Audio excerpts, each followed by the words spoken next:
The Rally, DQ edition. Steve Tigner and Joel Drucker discuss why the US Open had to default Novak Djokovic, and what it means for the tournament. Hi Joel, I'm going to assume you're as shocked as I am at the moment.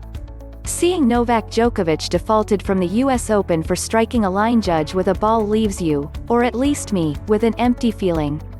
First, there's the sight of the lineswoman on the ground, moaning, having been hit in the throat. We can only hope she's okay. Then there's the thought of something happening that's so consequential for the tournament and for the sport that was so completely avoidable. Let me start by asking you if you think the officials had any other option. On court, you could hear the referee say that he had no choice, and you could hear Djokovic say that he did have choices other than a flat-out default. Like most people, I think it was the only, and therefore, unfortunately, the right call.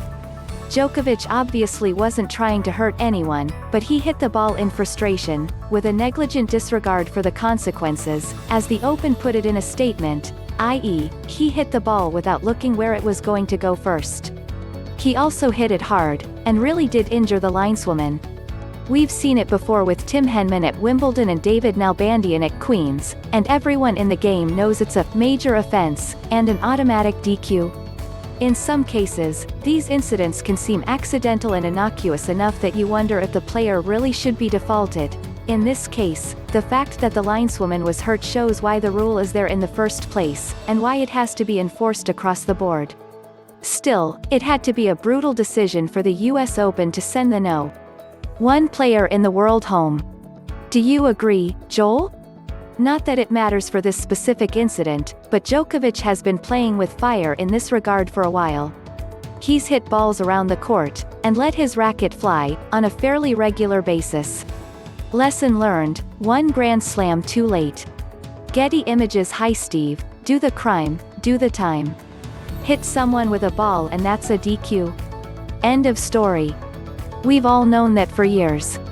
Like you, Steve, I hope the line judge has not been hurt too badly. I wonder how or if Djokovic will reach out to her. Update: Djokovic posted on Instagram that he checked with tournament officials and, thank God she is feeling okay. No question, it was a hard decision, which is the likely reason why there was a 10-minute discussion between the officials and Djokovic to clarify what was going to happen. Though down the road we'll discuss Djokovic and all the controversies that have been part of his 2020, right now I also want to address a few other aspects of this unprecedented US Open. It is fascinating that while the outside courts featured automated calls, line judges were deployed on Arthur Ashe and Louis Armstrong. Surely, the USTA and the ITF are wondering if that should continue moving forward.